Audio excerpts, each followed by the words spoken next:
Ama. Está andando pelo passeio do canal que divide a cidade. Algumas barcaças navegando lentamente nas primeiras horas da manhã. À esquerda está a passarela de inspiração náutica com tábuas estilo convés e torres tipo mastros.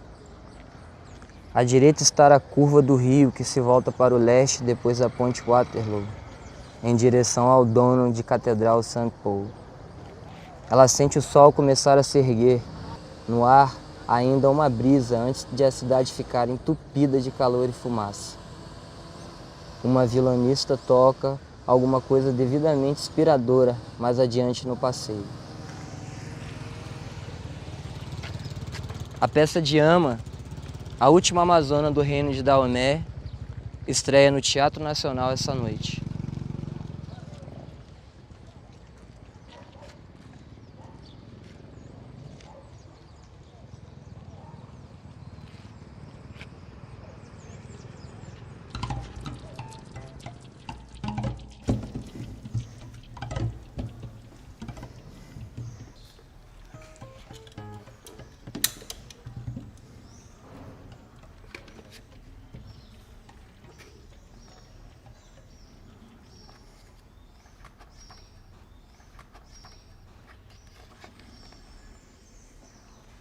Chegou um ponto em que os habitantes de Marte não podiam mais negar o aquecimento do seu planeta ou a escala da destruição que estava por vir. Em uma última tentativa desesperada de preservar sua civilização, eles construíram vastos canais conectando os polos do planeta à grande extensão de terra arrasada que cobriu o resto da superfície. O degelo anual das camadas de gelo polares produziria a água necessária para o cultivo de alimentos suficiente para a sobrevivência de pelo menos mais uma geração.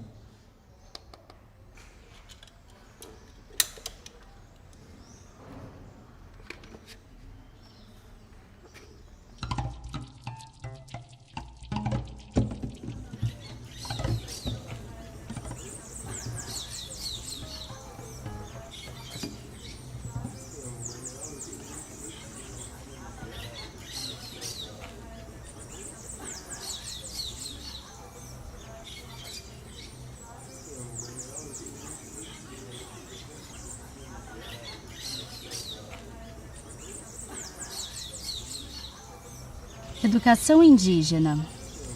A educação na aldeia indígena começa desde a primeira idade. Não segue os padrões de sala de aula. É um aprender sem pressa na solidariedade. Aprende que a agitação da formiga e o canto do sapo indicam que a chuva vem aí. Aprende a apreciar desde pequeno um bom peixe assado com vinho de açaí. Aprende que na arte de pescar só se pesca o que vai precisar. E a calma é importante para a flecha no peixe acertar. Aprende com os mais velhos, nossa memória viva, com os espíritos conversar e deles a permissão receber para na mata entrar.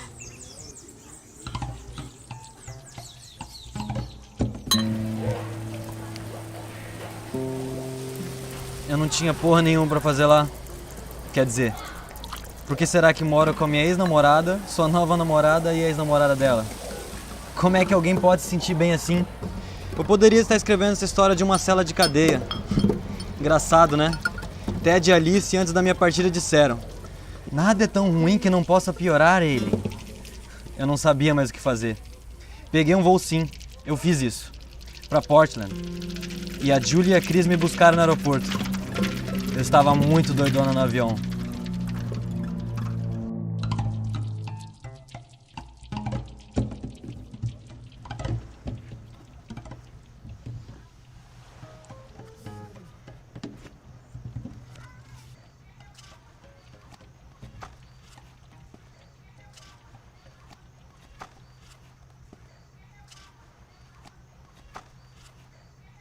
Encontrei ela ali, hoje de manhã, de barriga para cima. Revelou Dona Elodia, indicando um ponto na praia onde se juntava o lixo que o mar trazia ou desenterrava. Troncos, sacolas plásticas, garrafas. Envenenada? Acho que sim. O que fizeram com ela? Enterraram? Dona Elodia fez que sim com a cabeça e disse, meus netos. Lá em cima, no cemitério? Não, aqui mesmo, na praia. Muitos cães do povoado morriam envenenados. Havia quem dissesse que eram mortos de propósito, mas Damares não podia acreditar que existissem pessoas capazes de fazer algo assim e achava que os cachorros comiam por engano as iscas com veneno deixadas para os ratos, ou comiam os ratos, que por estarem envenenados eram caçados com facilidade. Sinto muito, disse Damares.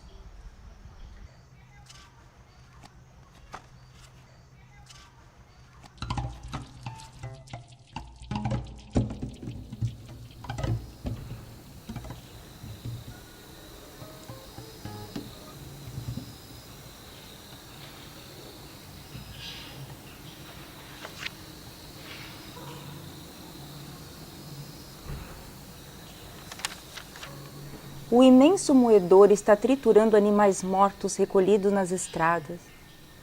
Tanto o barulho do motor quanto dos ossos sendo esmagados ricocheteiam nas paredes altas do galpão. A mistura de som e fedor enfurece os sentidos.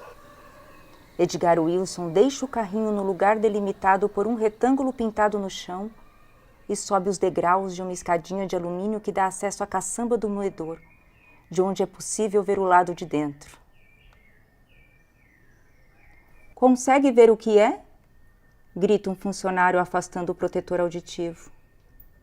Não estou vendo nada, grita de volta Edgar Wilson. Desde cedo tá assim, agarrando. Mas não estou vendo nada.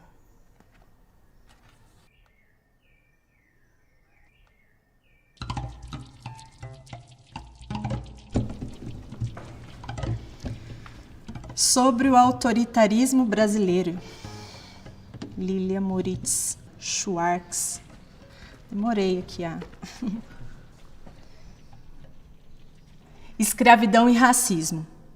No Brasil, o sistema escravocrata transformou-se num modelo tão enraizado que acabou se convertendo numa linguagem com graves consequências.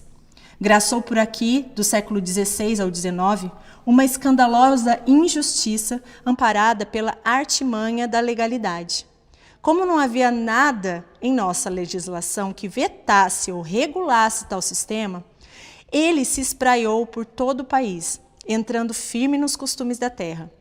Imperou no nosso território uma grande bastardia jurídica, a total falta de direitos de alguns ante a imensa concentração de poderes nas mãos de outros. Fim.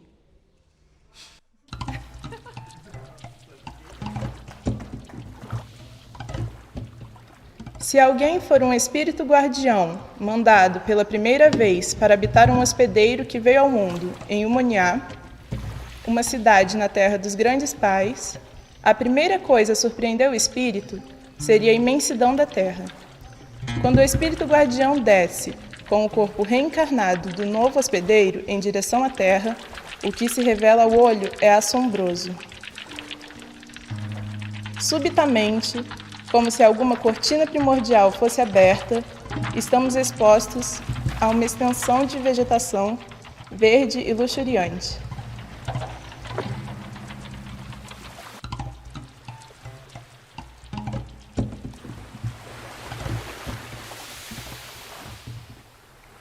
Quando retirei a faca da mala de roupas, embrulhada em um pedaço de tecido antigo e encardido, com nódoas escuras e um nó no meio, tinha pouco mais de 7 anos.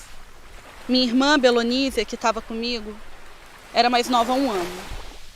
Pouco antes daquele evento, estávamos no terreiro da casa antiga brincando com bonecas feitas de espiga de milho colhidas na semana anterior. Aproveitávamos as palhas que já amarelavam para vestir feito roupas nos sabugos. Falávamos que as bonecas eram as nossas filhas, filhas de Bibiana e Belonísia.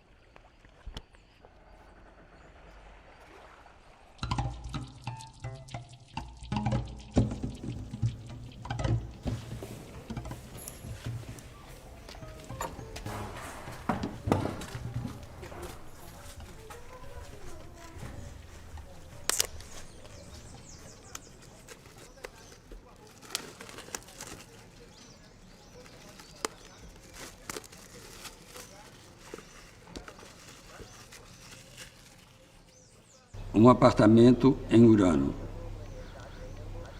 Em termos biológicos, afirmar que são necessários um homem e uma mulher para levar a cabo um processo de reprodução sexual é tão ridículo quanto eram, em outros tempos, as afirmações de que a reprodução só aconteceria entre dois corpos que partilhassem a mesma religião, o mesmo sangue, a mesma cor de pele ou o mesmo status social.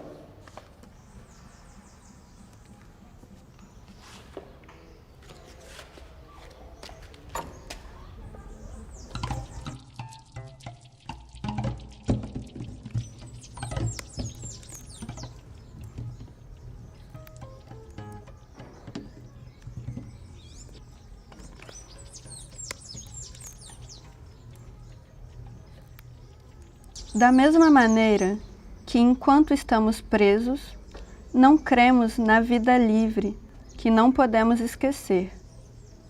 Uma vez soltos, esquecemos a coerência interna da vida na prisão, de cuja realidade, no entanto, não duvidamos. Hoje sei que saí, venho saindo da prisão como quem sai de um sonho.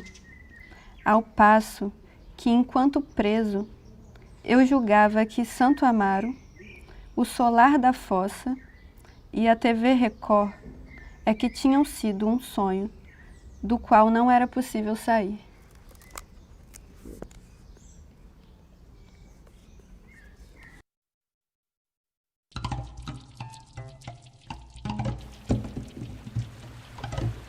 Às vezes você fazia um pensamento e morava nele, afastava-se.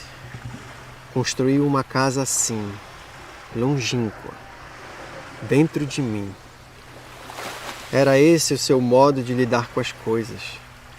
Hoje, prefiro pensar que você partiu para regressar a mim e não queria apenas a sua ausência como legado. Eu queria um tipo de presença, ainda que dolorida e triste. E apesar de tudo, nesta casa, nesse apartamento, você será sempre o corpo que não vai parar de morrer. Será sempre o pai que se recusa a partir.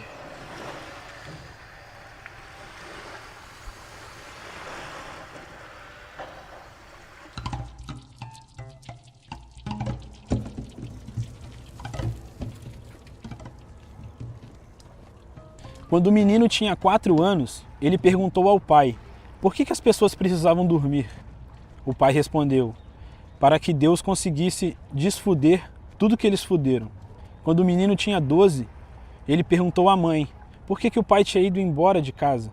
A mãe disse: para poder fuder com tudo que passar pela frente.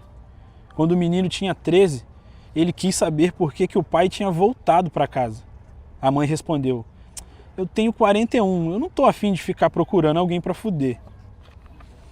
Aos 14, quando os palavrões pareciam jorrar da boca dos amigos feito água num cano furado, a palavra foda não exercia nenhum fascínio sobre o garoto. Nenhum pingo.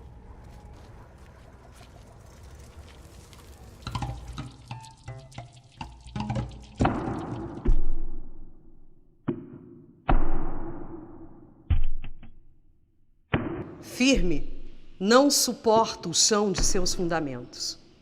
Tô de saco cheio de chamar tua imprudência de lei. Cada noite conto meus irmãos, e pela manhã, quando alguns não sobrevivem para serem contados, conto as covas que deixaram. Estendo a mão ao povo preto e toco apenas o ar, seu truque de mestre, América. Ora ele respira, ora não. Abra cadáver, macumba para turista, feitiço que alega não praticar. Dá logo uma pistola ao meu primo para fazer o trampo por vocês. Eu tentei, gente branca. Tentei, branquelos, mas passaram o funeral do meu mano fazendo planos para um cafezinho, falando alto demais ao lado de seus ossos.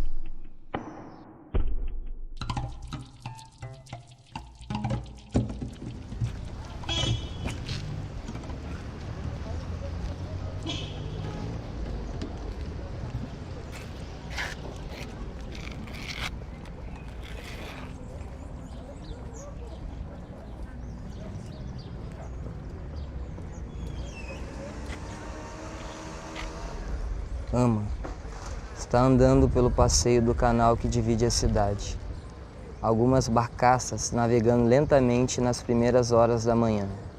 À esquerda está a passarela de inspiração náutica com tábuas estilo convés e torres tipo mastros. À direita está a curva do rio que se volta para o leste depois da ponte Waterloo, em direção ao dono de Catedral St. Paul. Ela sente o sol começar a se erguer. No ar, ainda uma brisa antes de a cidade ficar entupida de calor e fumaça. Uma violonista toca alguma coisa devidamente inspiradora mais adiante no passeio. A peça de Ama, a última amazona do reino de Daomé, estreia no Teatro Nacional essa noite.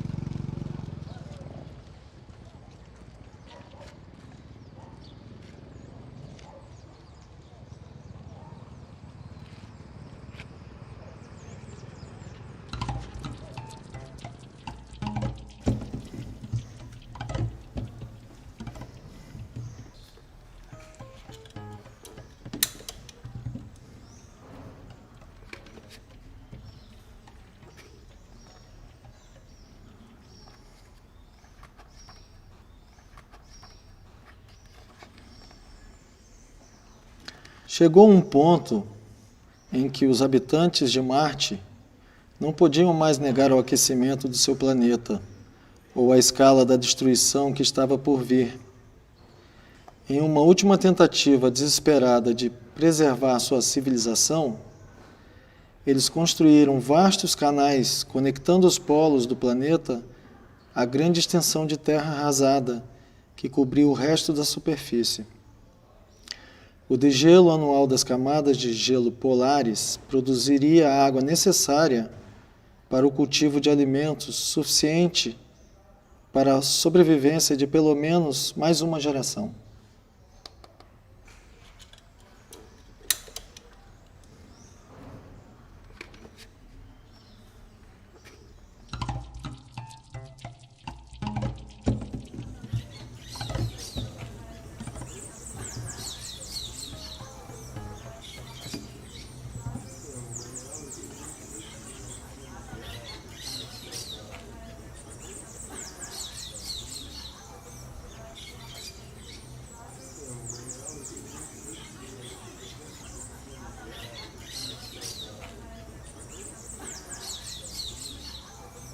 Educação indígena. A educação na aldeia indígena começa desde a primeira idade. Não segue os padrões de sala de aula. É um aprender sem pressa na solidariedade. Aprende que a agitação da formiga e o canto do sapo indicam que a chuva vem aí. Aprende a apreciar desde pequeno um bom peixe assado com vinho de açaí. Aprende que na arte de pescar só se pesca o que vai precisar. E a calma é importante para a flecha no peixe acertar. Aprende com os mais velhos nossa memória viva, com os espíritos conversar e deles a permissão receber para na mata entrar.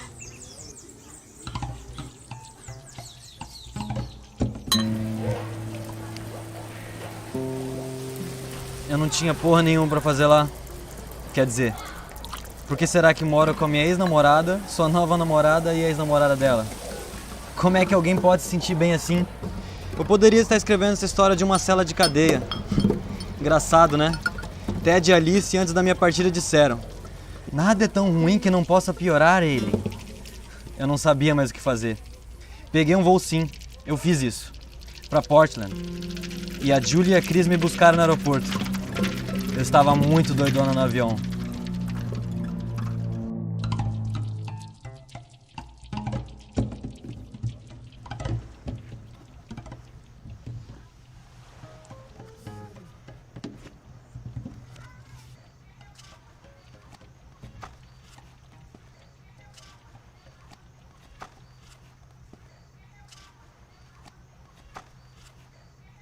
Encontrei ela ali, hoje de manhã, de barriga para cima. Revelou Dona Elodia, indicando um ponto na praia onde se juntava o lixo que o mar trazia ou desenterrava. Troncos, sacolas plásticas, garrafas. Envenenada? Acho que sim. O que fizeram com ela? Enterraram? Dona Elodia fez que sim com a cabeça e disse: meus netos. Lá em cima, no cemitério? Não, aqui mesmo na praia. Muitos cães do povoado morriam envenenados. Havia quem dissesse que eram mortos de propósito, mas Damares não podia acreditar que existissem pessoas capazes de fazer algo assim e achava que os cachorros comiam por engano as iscas com veneno deixadas para os ratos, ou comiam os ratos, que por estarem envenenados eram caçados com facilidade. Sinto muito, disse Damares.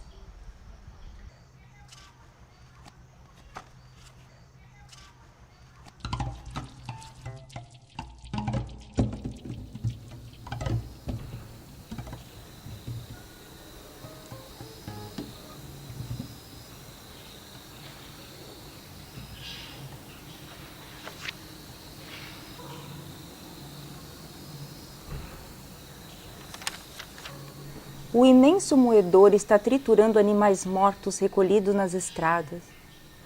Tanto o barulho do motor quanto dos ossos sendo esmagados ricocheteiam nas paredes altas do galpão. A mistura de som e fedor enfurece os sentidos. Edgar Wilson deixa o carrinho no lugar delimitado por um retângulo pintado no chão e sobe os degraus de uma escadinha de alumínio que dá acesso à caçamba do moedor, de onde é possível ver o lado de dentro.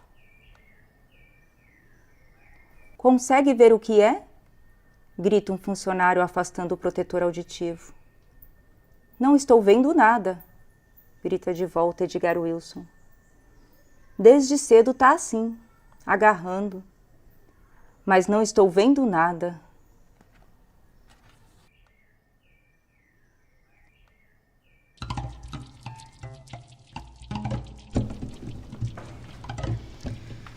Sobre o autoritarismo brasileiro.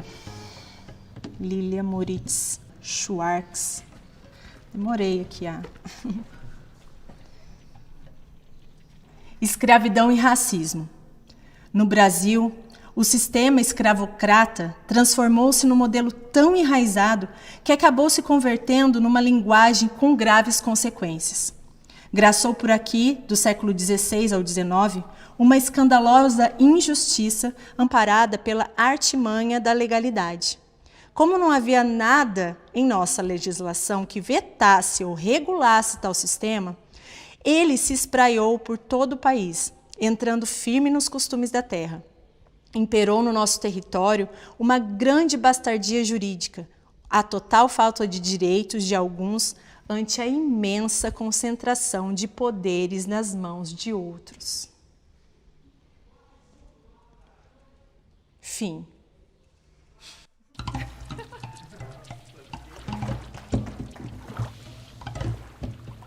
Se alguém for um espírito guardião, mandado pela primeira vez para habitar um hospedeiro que veio ao mundo em Umoniá, uma cidade na terra dos grandes pais, a primeira coisa a surpreender o espírito seria a imensidão da terra.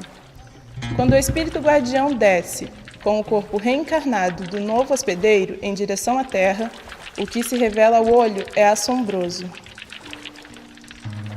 Subitamente, como se alguma cortina primordial fosse aberta, estamos expostos a uma extensão de vegetação verde e luxuriante.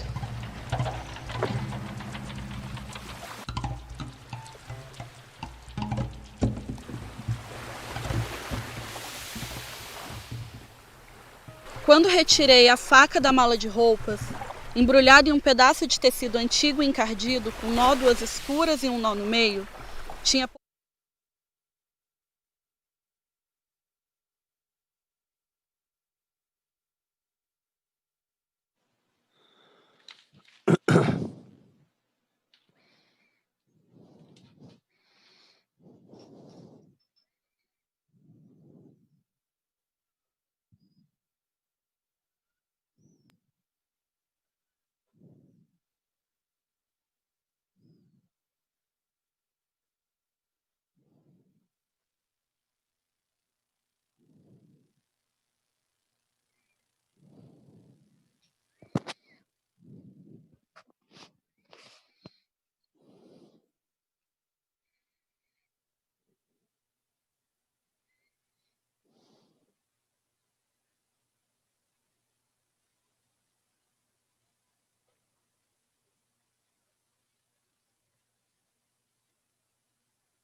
Ministério do Turismo e The Associação. Ministry of Tourism and the Casa Azul Association present the 18th FLIP, the Paraty International Literary Festival.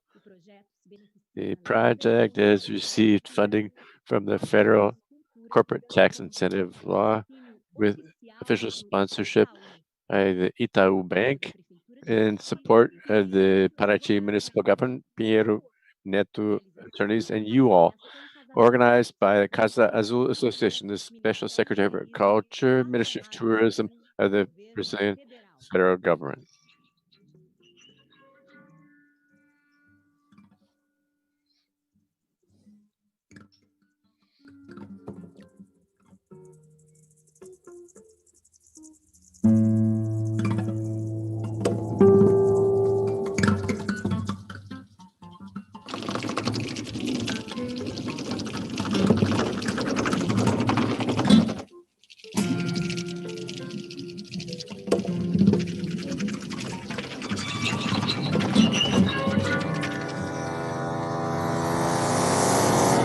Esta mesa terá a This duração de roundtable will last about 1 hour, and it was taped in advance. That is why there will not be time for questions from the audience at the end of the broadcast. We wish you a wonderful flip.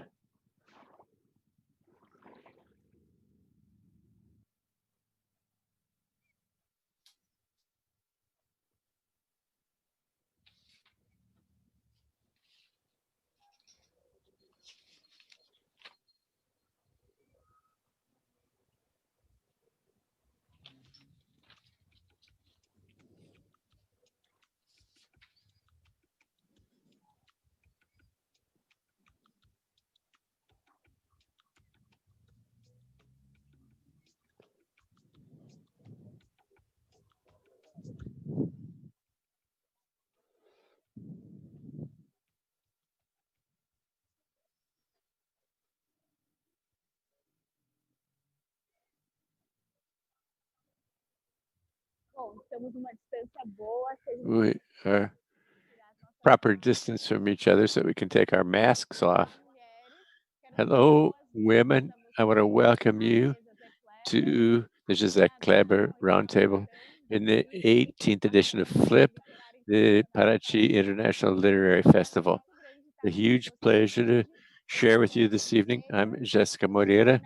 I'm a journalist from our series at the Peripheries, and I'm a writer, chronicler, and I talk a little bit about the peripheries. I always think to myself, to talk about poetry, it means to talking about strength and force of strengthening identities and protecting our territories and peoples, especially us women. So I think that in the past, the maroon communities, the Black communities, used the coded word to protect themselves and to communicate with each other. Today, the slammers and the soirees are also territories of recording our memory based on the oral tradition. So today, to talk about this, I'm with you too. I want to thank both of you for coming. We're here in the bus station at Paraty, the city where flip happens and where slam on Thursdays happens. Thank you very much for coming here. Thank you. So we're here with Luz Ribeiro and Nathalia Leal. Luz, a poet, a slammer, writer. She's going to be talking about her books and her launch. And Luz is a slammer. She was won the BR Slam, and she represented Brazil and France in the World Slam Cup. And we have Nathalia Leal, who is one of the creators of Thursday slamming in Paraty. She's from the east zone of São Paulo, and for 6 years she's also been living here in Paraty. Luz, I'd like to begin with you now, for you to tell us a little bit about how did poetry enter your life, and how is this process of seeing yourself as a writer? I want to thank you, Jessica, and I can say that there are things I only learned how to name when I grew up We understand a few of these, but naming the ancestral knowledge, we only learn with time. And I can say that my first contact with written poetry comes from home, from my mother, who was a woman who was seen as illiterate, a functional illiterate. She has difficulty with writing, but she has a commitment as a mother to tell her story. And I realized how important it was for my upbringing. My sister is a typical teenager with walking back and forth in home with her homework, and I think this is my first contact with poetry. I didn't realize it was poetry. So that was my first informal contact with poetry. Afterwards, in the school system, I'm very competitive. I'm Aries, and I'd never had much contact with a lot of things. I thought that I wasn't able to receive things. And remember the teacher in the reading class on reading, setting up a contest to determine who could read more books. And in this competition to see who could read more books, I had my first contact with various different books. I read books, kids' books, and teenagers' books. And this teacher was smart enough to say, why don't you try these other books? And that's where they had poetry, short stories, and where I had contact with Clarice Lispector. I was 13 when I first started reading Clarice Lispector. I couldn't understand anything the first time I read Clarice Lispector. I'm going to check the book out again. Did you enjoy it? I didn't understand anything, so I'm going to reread Clarice Lispector. So I checked it out 3 times, and she said, haven't you understood? I haven't understood anything yet. And I kept reading. I had the feeling that I couldn't understand anything, but I was happy anyway. And I left there with this place. I want to be a writer. I want to be one of those people, just like this book captivated me with my contact with my mother. I couldn't understand this first book because I realized that I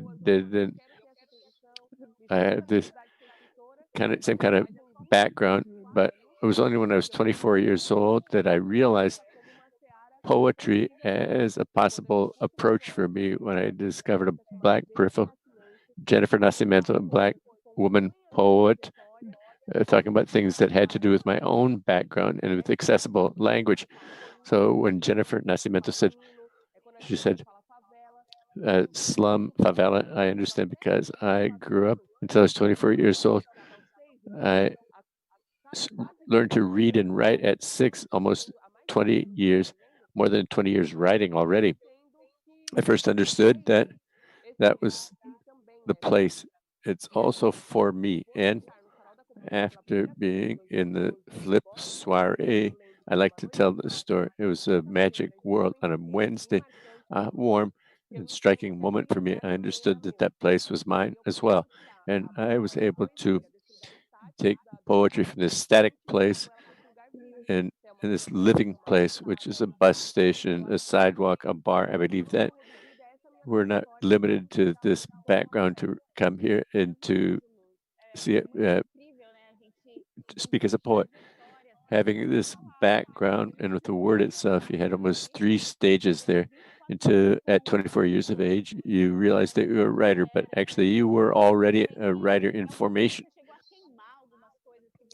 You managed to even burn some things that you had written.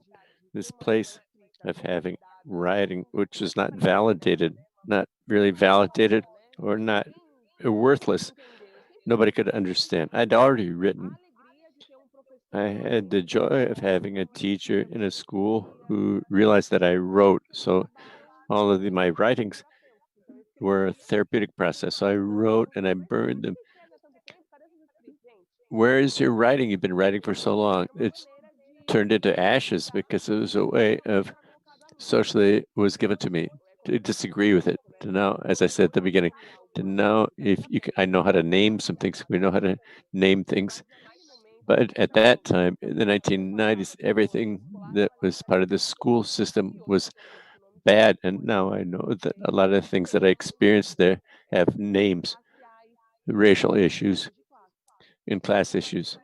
And because I didn't have a command of that and didn't understand that my writing was valuable because it's a kind of writing It's time. It's the now. I burned almost everything. I either burned it or I ripped it up. My ideal that it worked as getting rid of all those pejorative connotations that people hurled at me. It's great to exchange poetry because you have living poetry and it happens in these spaces like the territory as of a bus station. And talk about the bus station. This is where the Thursday soiree happens.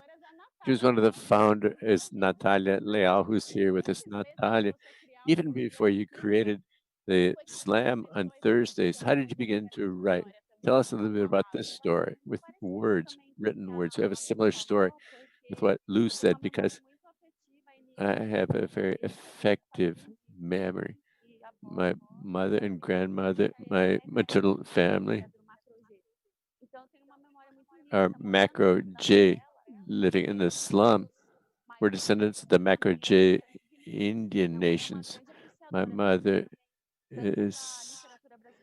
loves Brazilian, traditional Brazilian literature, chronicles, short stories, and the Brazilian authors, and also she loves Scandinavian film as well. So even though she was an outlier outside the curve in this aspect of what is said about culture and education and literature in general, which is like a specific bubble in this sector, she was outside the curve and gave us minor details of the daily practice of literature. I didn't like it. It's almost the same things I read and reread Errico Verrisso, and I couldn't understand it, but I thought it was playful, the idea of imagining what these stories were telling.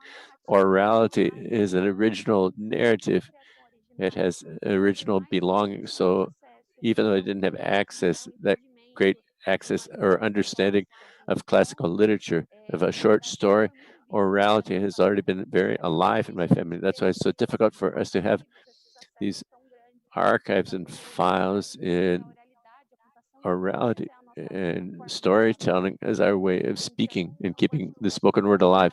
So I think that the main aspirations that I have and very alive today, that not only in reciting poetry, it's just also a matriarchal legacy and embroidering. Women began to read and write while they were embroidering. And it's ancestral. This helped me understand as well much later, 2 years ago. I have managed to understand these minor details that make my writing be this process for the world. And it was a starting point, which is living, it's just graffiti art. I see in graffiti where I grew up. My family still lives there. When I was 8 years old, I started doing graffiti art, which I learned a lot from graffiti artists. They have this view of writing because they also need to realize what they're writing in the drawing and the curves up and down. There's the process of creating letters. Pointed graffiti artists have a different way of writing. They write in the city in a different way. All over the walls are with our writing. It's like our paper for graffiti artists, the walls of the city. So this reading of graffiti also is a central part of literature because of different understandings. A little bit of streetwise approach to it, to create, and you switch sheets of paper and you know who the creator, the passage of time with the ink. This is a reading of the city as well. We're certain of that, this conversation with the territory. So the walls that speak in, which are expanded. And I would even like to take advantage and pick up on what Nathalia said to ask you, what was the importance of the soirees and slam for the peripheral communities, both in your personal process and how do you view this in peripheral territories? I believe that for me, it's undeniable. If it weren't for the soiree and slum, I would dare to say that I wouldn't be here today giving this interview with this chat with you and Nathalia. I can't imagine poetic and political history if I hadn't participated in the soirees. So in this space, I literally understand that it is a possibility for building narratives from our own perspective. So you remove this speech of white, straight, always narrated the story, and a 14-year-old girl from the peripheries telling her own story through their own perspective and their experience. So I believe that this is a space, a poetic space and political space, because there's no way for you to ignore the history of the world and understand what is happening in life without being in these places. That you can learn about it, but in this periphery, we're talking about the territory that you're proposing, it's a possibility. Something live today. I live in Capão Redondo, where I live. We can have internet, but 2 streets up, 2 blocks up, there's no internet. So I get the information 2 streets farther.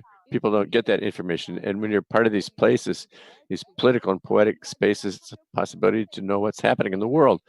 And we need to have 3 minutes to communicate. So these places of audience, how do you communicate? How can I talk about class? I can talk about male chauvinism. So it's urgent. I have 1 minute to speak. It's a place of democracy. There are 100 people in the soiree. I'm going to have to hear 99 times and speak once to build this place for democracy in this space and establish our temporality. Today, for me, my territory is this body. So I say that just by the fact that I'm alive, I'm already performing. This is a political act. A 32-year-old peripheral woman is alive and 33 years old and build new narratives for a 2-year-old child. All of this is revolutionary. Just to be alive is a revolution itself. And this is marked in history. To be sitting here in a chair talking to Flip, it's to have my narrative, which is a war of narratives, and mine is at stake. So it's marking territory for good. My 2-year-old son stayed home for me to be here. So I'm marking my territory to guarantee for him to, if he wants, to be much easier than it was for me. I don't know if it's valid, but I've been following this since 2013. So I would say it's another roundtable, but it's demarcating our territory.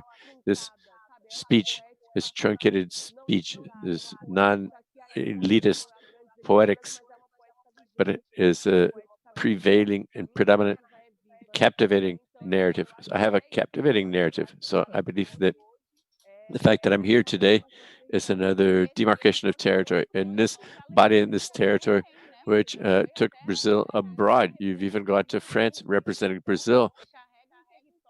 So you carry a territory with you, in addition to which we have several books here that you published.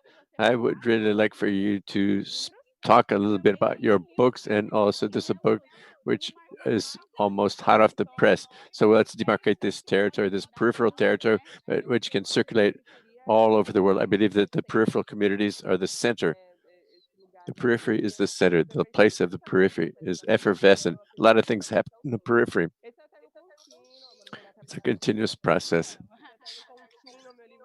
This is my book from 2013. I joked that it was an independent book, but it depends on everyone. So you have to have someone to do the layout and to proofread it. It's my first book of poetry. It was launched by an independent publishing house, and the next printings were.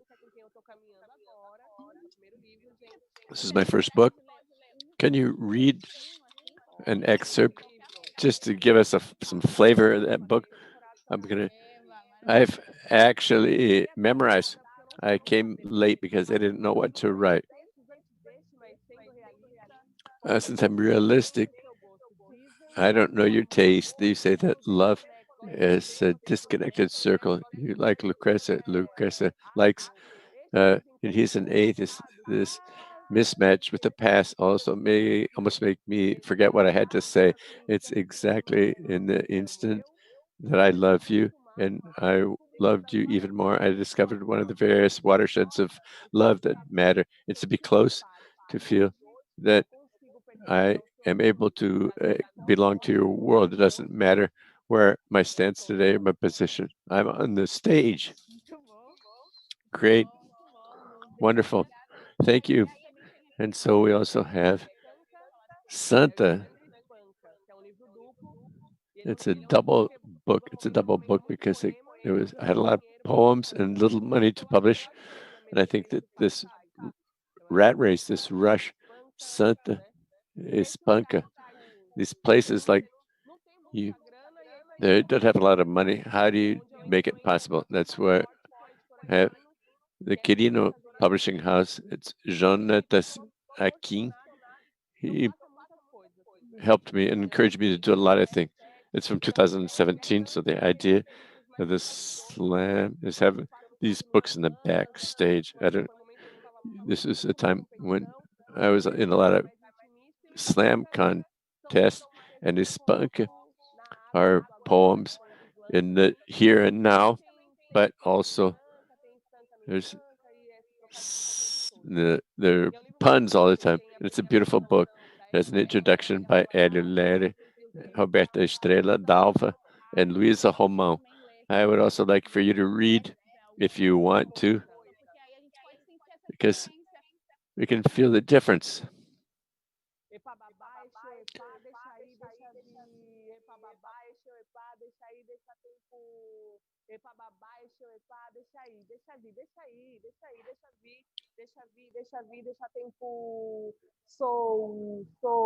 Tá me ouvindo? Tá me ouvindo? Sou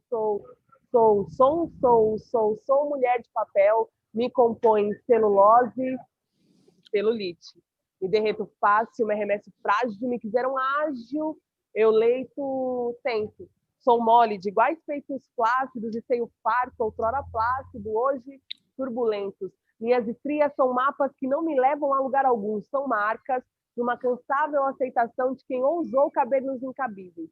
38, liso, moda, mídia, média, fracasso, eu não me caibo, meu mundo, vasto mundo, meu mundo, vasto mundo, meu mundo, vasto mundo é vasto, número 44, 46, 48, amorenaram-me e eu amornei.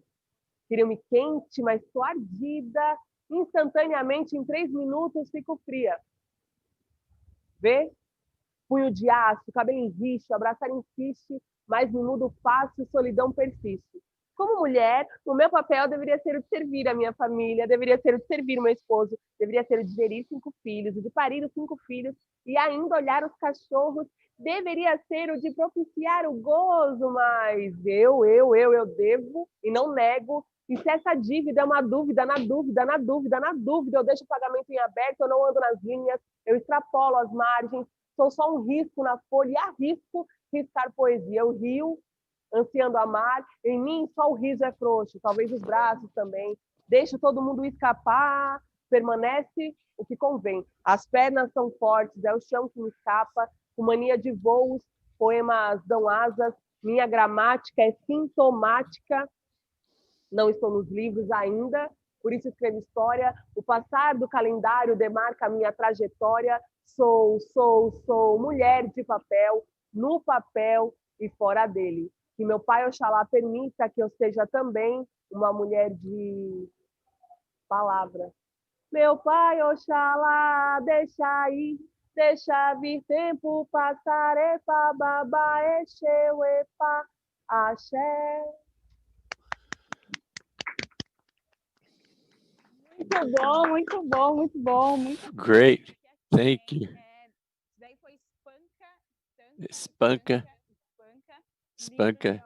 Santa, Luz Ribeiro, and we know that you have a launch coming. I would like you to tell us firsthand what is coming down the road. This here is my book, Urgency. It was launched in November. It's the first time that I go into this long passage. It's a single poem, It's a book that consists of one single poem, and I don't really know what to say about it because I intend for it to be a polyphonous book. I don't like the idea of the people with the same imagination as me, but this place of representativeness is somewhat bankrupt, this idea. I like to imagine that women, Black women, we are polyphonous. It's a kind of polyphony. So although we have the same perspective, our way of telling and narrating time is different. So it's an attempt to have these various different voices, but it's just my voice. And I write in the first person almost everything, but this first person is supposed to be plural. And that's it. So I ended up just launching it in late November 2020 with participation by incredible poets, Mel Duarte, Carol da Farra, Bia Ferreira, and also my candomblé priestess. It's an urgent book. It emerged from pain, but this pain, which does not want to continue to be pain, it is redefined to be a memory and continuity. So it is one single poem. It's a long poem comprising an entire book. Thank you very much, Luz, and congratulations for your work in these 3 books that you've published and your career. It is very inspiring to hear you. And Nathalia always says that she is inspired by hearing you. And Nathalia was one of the creators here of the Thursday Slam in this exact place where we are in the bus station, which is a sacred place for the word. I would like for you to tell us your experience with this process of creation. You joined with the other women to create the Thursday Slam group. So the creation of Slam, it was a part of necessity, not physical necessity in the territory, the need for a space for occupation, whether we like it or not, although it is an environment where the International Literary Festival occurred, the stereotype of Paraty is a tourist town and bourgeois town, but it is a peripheral town with indigenous communities and Kaisara communities and Maroon communities. All the territory of Paraty is traditional. That's the main agenda in our lives. It's our project for life and also a project for literature, and it's where art performances are included. So when we arrived, we said we want to recite poetry that we identify with, that we can see ourselves and identify with the others, but there's not this possibility, so we're going to have to need to do it. Unfortunately, the town has a certain aspect to it and a limitation, study, school, and work. So a lot of kids leave to work and study elsewhere and end up not coming back. So we had this passage of organizers and poets because the town involves people and it has its limitation. Our main ideal with SLAM has always been to have women in the organization, and it is we love and admire and are proud of having indigenous and Kaisara women working with us. Melipuri, who the nomenclature is in Guarani, and Terra Poética, who is Ellie, who is born here. So having this committee of women who are to have this orality on the tips of their tongues, all of us work on the land. We live in traditional territories. That's our life. Intersects internet access where we live. Sometimes you have internet access and Wi-Fi, and the reach is very limited. We have access to these spaces, even marginal spaces of literature as well. If it weren't for internet, we wouldn't have this access. That's why there's a possibility of watching a film, to have an event in a different territory, to be able to have this exchange of experiences, because if it were not for this living exchange in an event that we're invited to participate, oftentimes we wouldn't be able to access these spaces of what's happening in the large slam contests in Rio and Sao Paulo, like the slam of the girls and the Kaisara slum. It's living song of their work and fishing and rural work, farm work, and even the name Caissara is a Guarani word. The fishing, use of farm work, and chants are a Guarani legacy. And Brazil, entire Brazil is a Guarani territory. So I want to test these territories respecting the leaders, not only the leadership of the chieftain, and also all the leaders, the original leaders in the national territory, and also the possibility for unveiling what Paraty. We are Paraty, the people who occupy immigrants, refugees. So there's a story, a dark story of slavery. It still continues these spaces of slavery, not only slavery of the word, but manual labor. This colonial project still exists. Brazil, Paraty is a colony.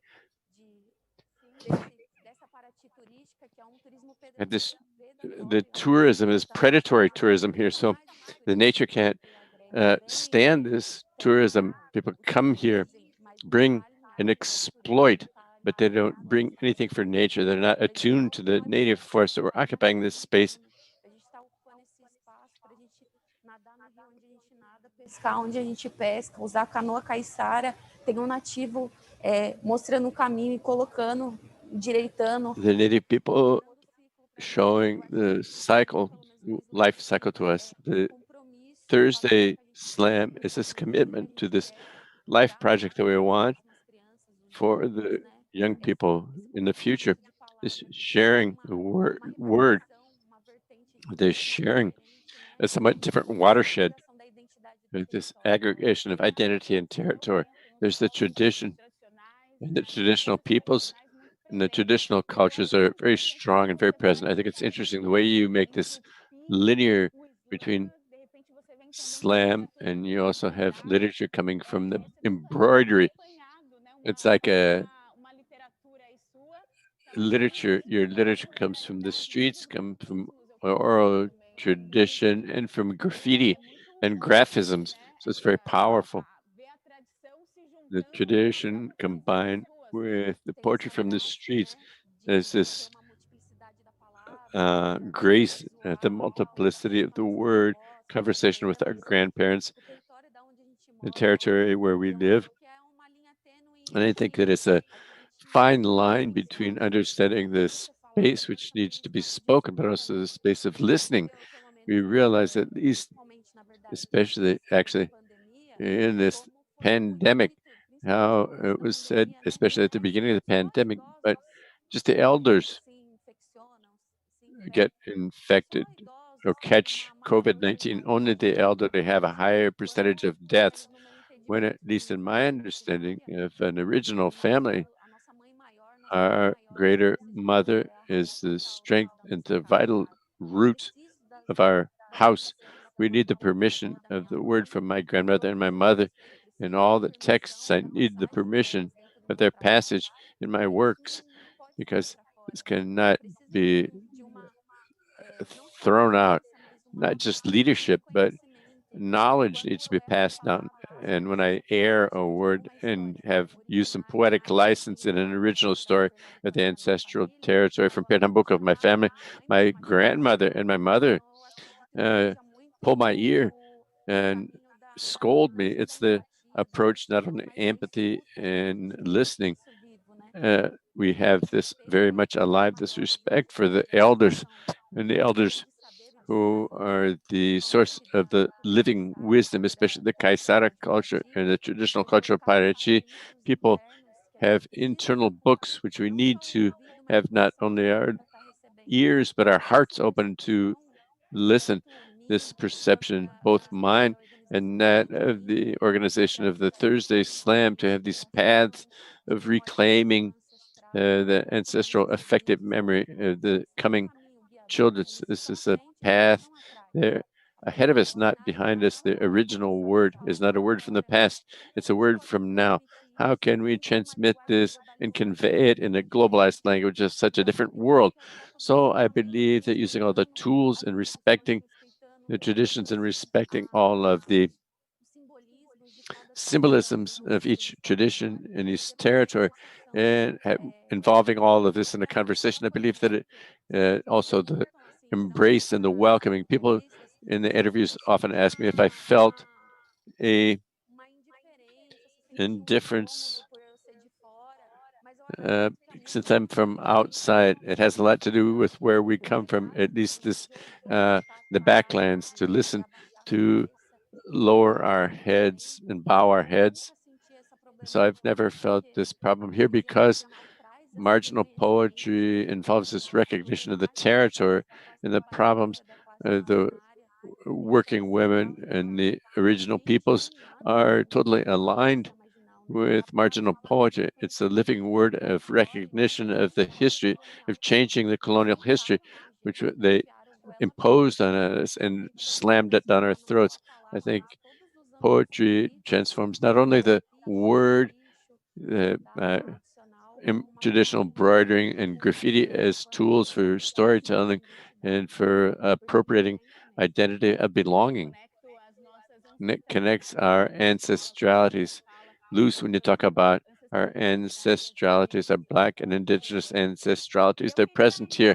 And I would really like for you to tell us a little bit about this fanzine that you created, which combines everything that you have just said in recent times, this elaboration, this poetic elaboration, territorial elaboration, and profession of the word. So I'd like to pass over to you, either recite or read, whichever you would prefer. I had the opportunity to have my first individual exhibit in the Velotrol project and welcoming artists, young artists from the city to produce, sometimes for the first time. And it was my possibility to bring what was alive for me, which was graffiti, but I brought graffiti from a different kind of watershed. Most of the projects were on canvases or in oil. I have an effective memory from my family, women meeting to embroider on a backyard in a slum on a Sunday afternoon. This is crucial in my identity. I brought effective memories of my inner child and the use of colors and the use of needles. Since 7 years of age, my mother and grandmother taught me all the women in my family are embroiderers. So women both on my maternal and paternal side. So writing is also this conversation along the during embroidering was something I had to communicate to the world. And as until I got this idea, I hadn't had an exhibit along these lines on the streets of graffiti art. I brought an artist in from the periphery that showed the graffiti, which is a kind of street art. I was raised in this environment, which made me as a person who I am. So the production of this fanzine, all the way from the way that the paper's cut and the creation of the drawing on the cover, and this all of it was done by me. The stitching, the only thing that I didn't do was Xerox because I don't have a Xerox machine yet, but I like this idea. I didn't have the opportunity to do a somewhat or beautiful publication or refined, but I like the idea. If I know I can get by, I know how to make a fanzine from the beginning to the end. The program, the texts that were written here were made, all of them over time.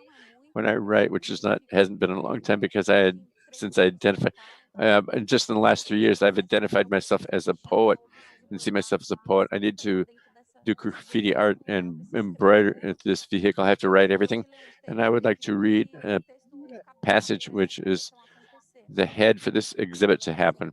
It's the leading excerpt. Immersed in the walls with stucco and the downtown buildings painted with oil paint on the margin.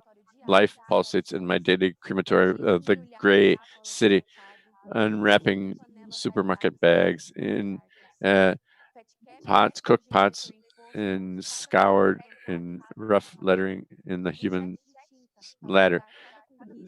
Ink jets or denounce the daily state violence, suffering, and doesn't avoid the functional statistics of criminalization of bodies that cry out, I exist.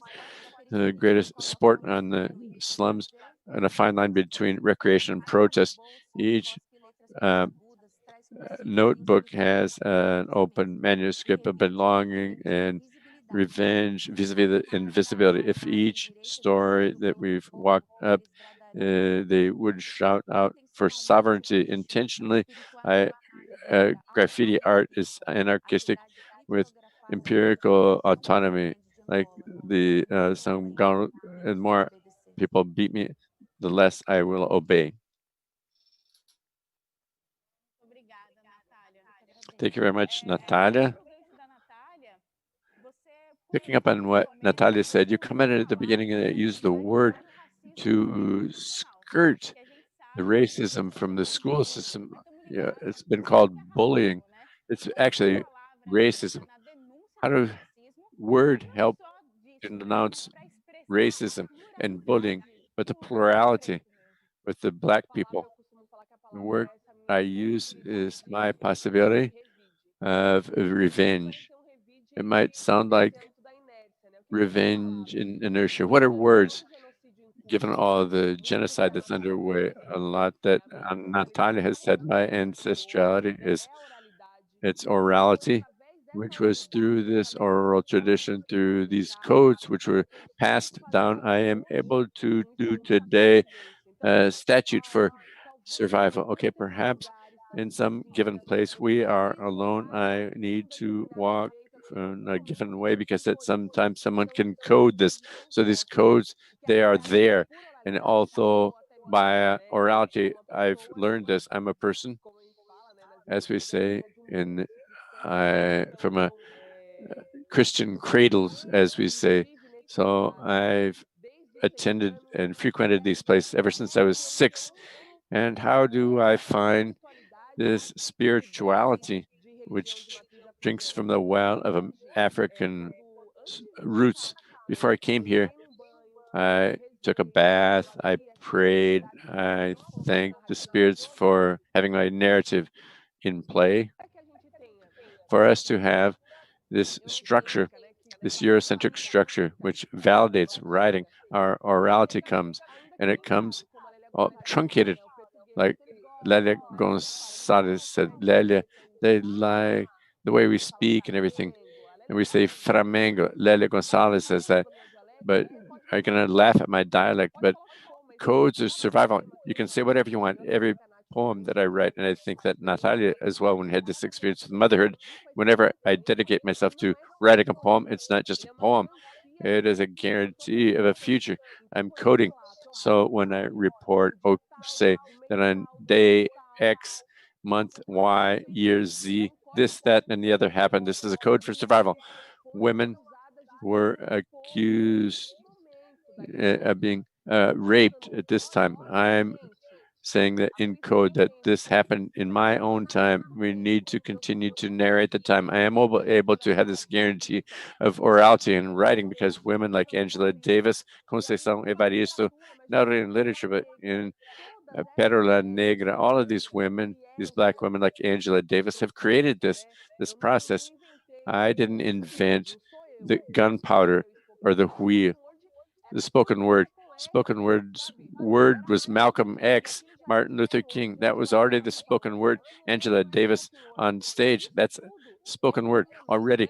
It's all instructions manuals. So when I joke saying that in November, it was my instructions on how to do the future. I want to remember the paths. So whenever I write, I remember the paths for cure. I remember the paths for revolution. I remember the paths for possibilities, but there's no way to have a woman, and you can have this in a specificity, a Black woman, an indigenous woman in the Brazilian territory. It's not, nothing is in the singular. So if I want to cure myself, it's because I have a legion of women who need to be cured. I'm a Black woman, 32 years old. I look in the mirror, and it's still hard for me to look in the mirror and see myself as beautiful. Self-esteem. Yesterday, I did a video. One of these days, I did a video with my son who said he had a sponge. He was cleaning his head with a sponge Where is the self-esteem of the Black boy? Because it's about this. So how do we build our narratives? Poetry, I think that for me, like for a lot of other minutes, is this link with what came before, which you need to salute, to name, to write it in history with the fingerprints of the people. I do mine now, but all of this is a connection. I want to be this connection with what came and what is coming in the future, because I believe that there is a genocide underway. I don't think, I know. And in some sense, I want to guarantee the futureness. I want to project the future. So this poetics that I practice is that of urgency. It's a poetics which dreams, and which more than dreams, it demands the possibility of dreaming these futurenesses. Futureness. I like this word.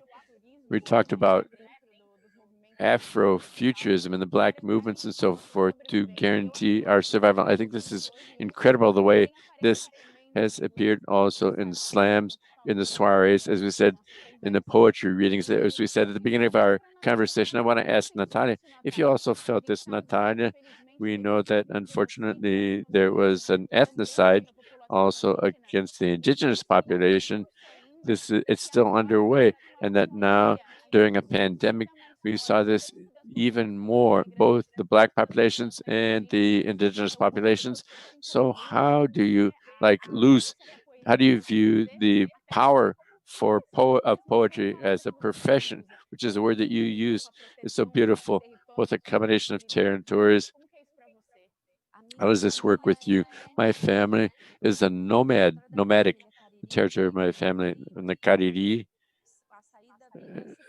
Was the main people, my maternal grandparents in Dona Severina was the search for survival. The northeast of Brazil, the metropolis of Brazil is made of these people. My grandmother is part of this family, amongst so many original families in the territory of São Paulo, who had this search also for the dignity of housing and planning. So it's crazy of these dozens of places that my family had to go and to live in the east zone of São Paulo. There's this loss, this possibility of we were born on the periphery. It's not a privilege. It's the right for us to live with our people, with the sovereignty of our people.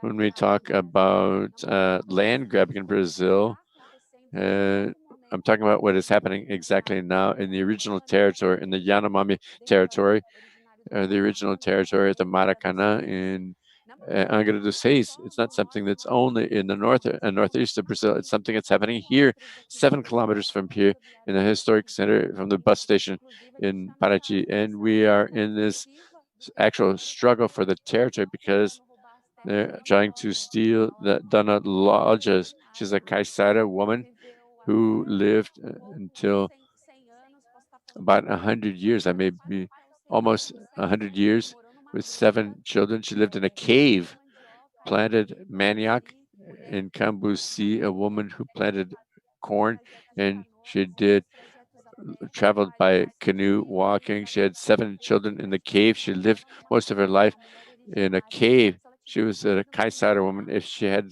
left when she was first threatened, we wouldn't have the territory where I'm living now.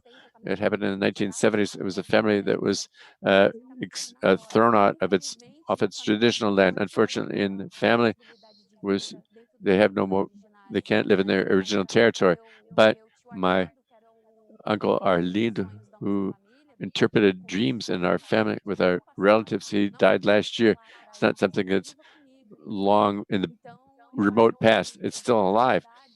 I'm part of antiquity, and I believe that I'm healing the story of my family when I resume this belonging of bioconstruction and farm work, planting, protecting the space where I live, and using the tools of virtual networks and dialogue, marginal poetry, and poetry, slam, storytelling in schools, in the territory, or the children that I accompany in our territory, or I go to their homes in Caiçara communities, in traditional communities, the girls telling the stories, caring for their grandmothers in their territory. We're doing this work Talvez a gente não consiga, porque a gente não tem as mesmas because ferramentas. we don't have the same tools that they do, but at least I am healing the history of my family by planting, learning old ancient Tupi and the ornaments of my family, and wherever there's original territory, original life, you have to live what Dona Lodja experienced. I don't just remember Dona Lodja's memory, but the memory of my family, and I heal it little by little. That's what the peripheries, peripheral communities, the various different peripheries around Brazil, are some maroon communities and indigenous lands and villages. It was these peoples, as you're saying, they also form the peripheries today. We are a continuity, a continuation of that. That's extremely important to highlight. The word territory here, the word culture itself, and verse comes from planting, like culture comes from cultivation, the nomenclature from land. So we're talking about communities that we're demanding plantations. Our words, they are ways of sowing our stories as well. I think a lot of times they demand of us as Black and Indigenous women that we come to, we also want to feel. Luz talked about this with me. We also want to talk about affect and love. That affect can be revolutionary. Luz, how have you received this? You are talking about motherhood. How have you brought to your poetry the issue of affect for you to go to somewhere to know where you came from? So my word is the guarantee of life for good. My word is the guarantee of the effect that I experienced with my boyfriend, my Black boyfriend. It's the guarantee of inventing a story for my grandmother. My grandmother was a woman who died with psychological issues, problems, and she wasn't able to date her. She didn't have this privilege and possibility that I have today to retell my own story. So my poetics is a guarantee of a story. Who is Maria José da Silva? Who were the people who were the pallbearers we tell? But it's difficult to be a pallbearer for her. But my commitment as a poet, more than to say I, is to talk about my grandmother. I need to invent happy memories. My commitment is that. My grandmother was abused. My grandmother had psychological issues, but I never ate cake made by the best cornmeal cake is the one made by one of the happiest moments, the best conversation that I could have, and I had were with my grandma. I have to guarantee that there'd be self-esteem much better than I had. I don't want my son to experience death like I did because I'm not an intelligent or beautiful woman. I want the path for children who are going to future children will be easier to look in the mirror and say that my hair is beautiful, I'm intelligent. That's my dream, that children see me as beautiful regardless of the hair and the color of their skin, independently of territory, that they're not feel stupid or not intelligent because of the territory where they live. So when we demand this guarantee of affect, that's about that. My ancestors, the people that were enslaved, they were viewed as less than human just because they had showed affect. It wasn't kiss your wife in the public square. I kiss my son in the town square. I walk with hand in hand with my son. Everything that I have in the game, the demand that I raise that all bodies that are like mine, in a sense, have empathy with whom I am and the possibility and the right to exercise affect. That's incredible what you're saying. I was really moved here because I think that this genealogy of our grandmothers and our ancestors brought, they compose and comprise who we are. And talking now, Sankofa, we look back to build a future like Sankofa.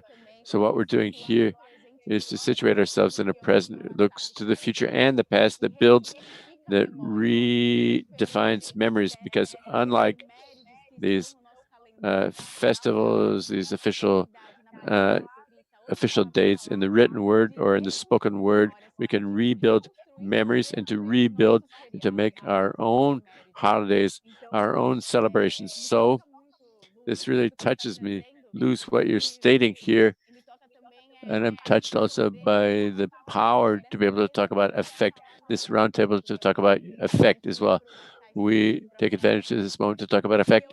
And I believe that I would also like to say to Nathalia, what about this issue? How does it permeate you and the original peoples? When we talked already about, there was a gigantic genocide of the original peoples in Brazil and their entire populations. And I realized this when I go to the indigenous lands in Jaraguá, this embrace that the indigenous people give us to people who come, because they want everyone to know, for everyone to help them to protect themselves. Unfortunately, we see constantly indigenous populations still being decimated. So for you, the original peoples, you are here who come from this family, it's a place of affect, a place of affect from your grandmother to you, and now you're passing it down to your son as well. I learned with a poet, Eliseu Braga, from an original people, to break the mirror. It's difficult to have. I don't have the traits of my ancestors. I don't have a phenotype of what is viewed as an indigenous person in Brazil. This has hurt me sometimes. It's been an inner conflict with me, and it still is. But I believe that I don't exactly use this. I don't need to have this appearance.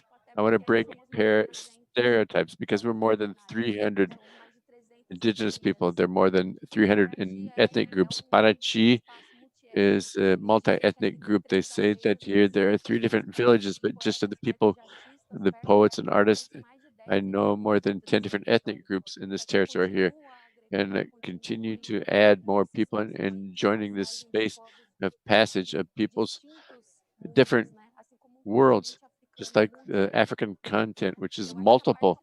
I believe that the part of affect which I can care for with affection, it's the part that I carry. It's what I talk about with my mother and her understanding of seeking our names.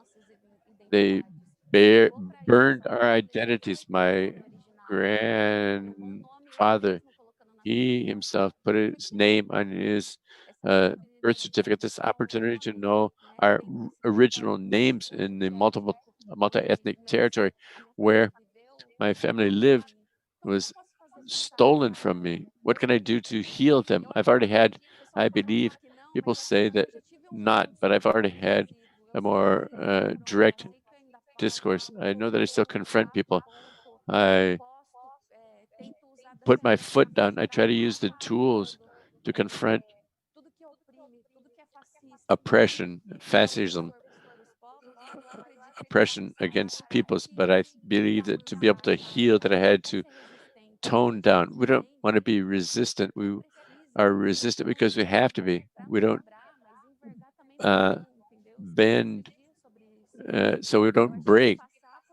But to go through this issue of affection and love, it's difficult to struggle with love and not die, not to be murdered with my ancestors. How can I move forward with this struggle without skipping the individual speeches and agenda in each territory, and just say, people suffer persecutions now.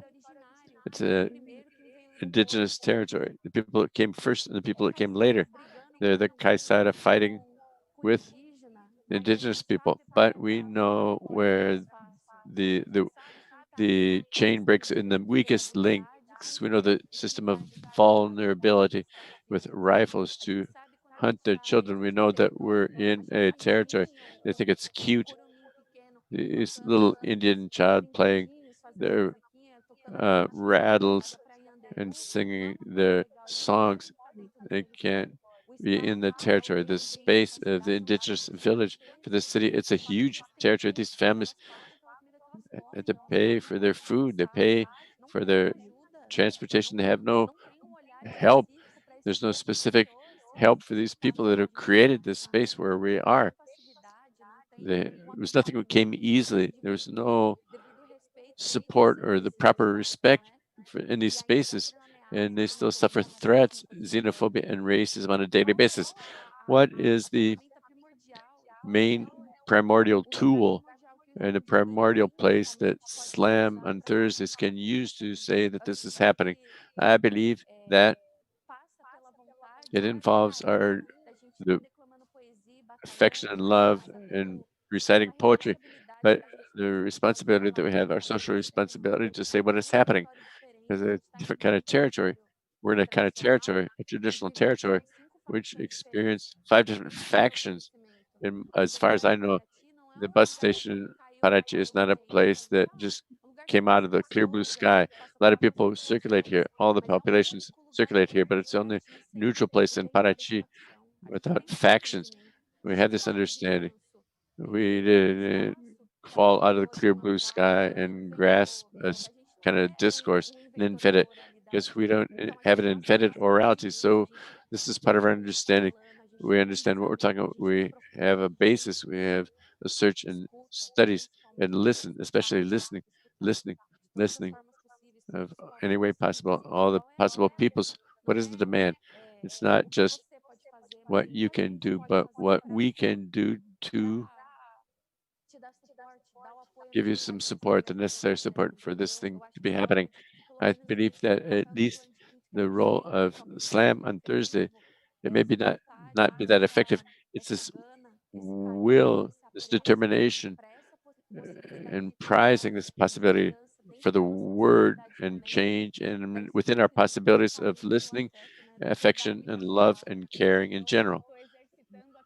I'm using my listening with these two beautiful women with whom I'm learning so much in such a short roundtable. I wish you could spend an entire day and night with you. It would be wonderful. I thank you, Natalia, and I thank Luz as well.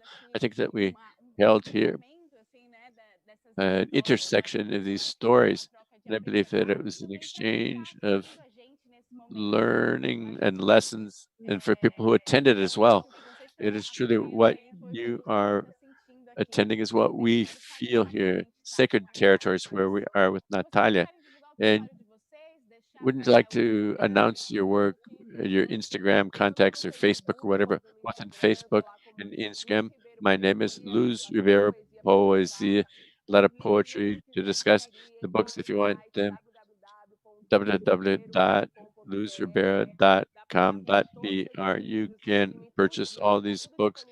It's all available there, especially in November, which is hot off the press. Thank you very much, Luz. My personal stuff is Facebook and Nathalia Leal. Instagram is Pancaradi. And if you want to know what's happening in the Thursday Slam, which is a slam contest, which is stopped now. It's Slam. It's been here since 2007. A Thursday Slam and Facebook as well, and the work which the girls do with the organization of the Thursday Slam, which is Sapatata. If you want to find this construction of communities within the Paraty Mirim territory, it's a women's house for women to welcome women and children. Sapatata. It's all linked fine in the Slam de Quinta or Thursday Slam. Check out the artwork and purchase. All I have to do is find these networks. And I also want to publicize the work by us, women of the peripheries, the portal of which I am part, a collective with 6 other women from São Paulo. We always cover the peripheral communities, interviewing people like Luz and Natalia with contents on indigenous women, peripheral women, and Black women. You can follow us on Instagram at Nós da Periferia and Spotify with Versace Portal, @Jéssica P. Moreira. Jéssica Moreira. Thank you very much.